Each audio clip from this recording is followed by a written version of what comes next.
क्या अमेरिकी राष्ट्रपति डोनाल्ड ट्रंप ने अपने पुराने दोस्त इजराइल के प्रधानमंत्री बेंजामिन नेतन्याहू को धोखा दे दिया है? ये सवाल इसलिए अहम हो जाता है क्योंकि ईरान और अमेरिका के बीच परमाणु वार्ता फिर से शुरू हो चुकी है। जबकि इजराइल चाहता है कि अमेरिका ईरान के मिसाइल कार्यक्रम को रोकने का उसे भरोसा दे, वहीं ईरान ने मिसाइल प्रोग्राम पर बात करने से इनकार कर दिया है। इसी बीच इजराइल ने अमेरिका को साफ संदेश दे दिया है कि अगर ईरान ने बैलिस्टिक मिसाइलों को लेकर तय रेड लाइन पार की तो वह अकेले सैन्य कार्रवाई करेगा। इजराइल का मानना है कि ईरान का मिसाइल कार्यक्रम उसके अस्तित्व के लिए बड़ा खतरा है। आपको बता दें कि लगातार इजराइल और ईरान के बीच तनातनी देखने को मिलती है। 2025 के दरमियान भी दोनों देशों के बीच एक छोटे समय के लिए युद्ध की शुरुआत हुई थी।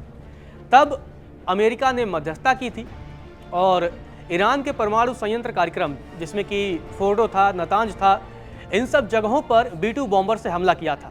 उसके बाद से वो युद्ध समाप्त हुआ था, लेकिन अब मामला फिर से बिगड़ता दिख रहा है। इजरायली वेबसाइट यरूशलेम पोस्ट ने सुरक्षा सूत्रों के हवाले से जानकारी दी है और बताया है कि ईरान के मिसाइल इंफ्रास्ट्रक्चर को खत्म करने पर इजराइल के अधिकारियों ने अमेरिकी राष्ट्रपति डोनाल्ड ट्रंप के प्रशासन से मुलाकात की है, बातचीत की है, एक लंबी बैठक चली है और इस बैठक में इजराइल ने अपना रुख क्लियर कर दिया है।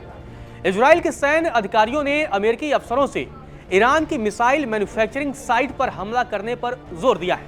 मतलब सीधा साफ क्लियर संदेश।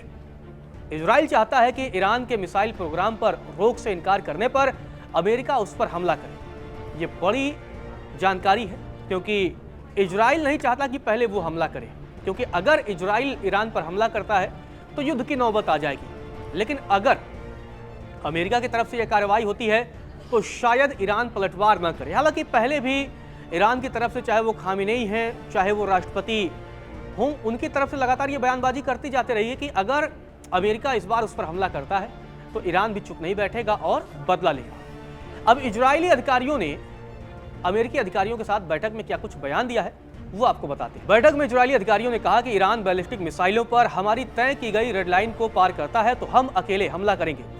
इजराइल लगातार ईरान के अंदर हो रहे डेवलपमेंट पर नजर रख रहा है। खतरे का स्तर बढ़ता हुआ लगेगा तो हम हमले से पीछे नहीं हटेंगे। मतलब संदेश साफ है कि अगर इस बार ईरान की तरफ से कोई भी कदम उठाया जाता है तो इजराइल का संदेश है कि वो अकेले हमला करेगा। मतलब उसे अभी फिलहाल अमेरिका की जरूरत नहीं है। और वहीं एक सुरक्षा सूत्रों के हवाले से कहा गया है कि हमने अमेरिकियों से साफ तौर पर कह दिया है कि अगर ईरान हमारी तय की गई बैलिस्टिक मिसाइल रेड लाइन पार करता है तो इजराइल अकेले हमला करेगा। हालांकि उन्होंने ये भी कहा कि फिलहाल ईरान उस सीमा तक नहीं पहुंचा है, लेकिन इजराइल ईरान के अंदर हो रहे हर सैन्य और तकनीकी गतिविधि पर लगातार नजर रखे हुए है। अमेरिका और ईरान की बातचीत आपको बता दें कि फिर से शुरू हो चुकी है।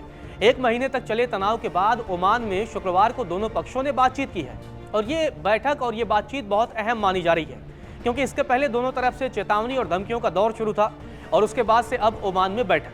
और इन तमाम बैठकों के बीच इजराइल चाहता है कि ईरान के परमाणु कार्यक्रम के साथ साथ उसके मिसाइल प्रोग्राम को भी बातचीत में शामिल किया जाए।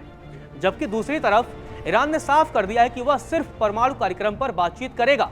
मतलब मिसाइल प्रोग्राम पर बातचीत ईरान नहीं करेगा। और आपको बता दें कि इजराइल के प्रधानमंत्री बेंजामिन नेतन्याहू बुधवार को अमेरिका जा रहे हैं, जहां पर वो अमेरिकी राष्ट्रपति ट्रंप से मुलाकात करेंगे। और इस दरमियान नेतन्याहू ट्रंप से ईरान और अमेरिका की दूसरे दौर की वार्ता पर चर्चा करेंगे। नेतन्याहू का ट्रंप से मिलने का मकसद साफ है कि ईरान का बैलिस्टिक मिसाइल कार्यक्रम रोका जाए। हालांकि ईरान का क्लियर मैसेज है कि वो सिर्फ न्यूक्लियर पर बातचीत करेगा, न्यूक्लियर प्रोग्राम पर बातचीत करेगा, ना कि मिसाइल प्रोग्राम पर। अब देखना यह भी दिलचस्प होगा कि जब नेतन्याहू और ट्रंप के बीच बातचीत होती है उसके बाद से अमेरिका का क्या रुख होता है।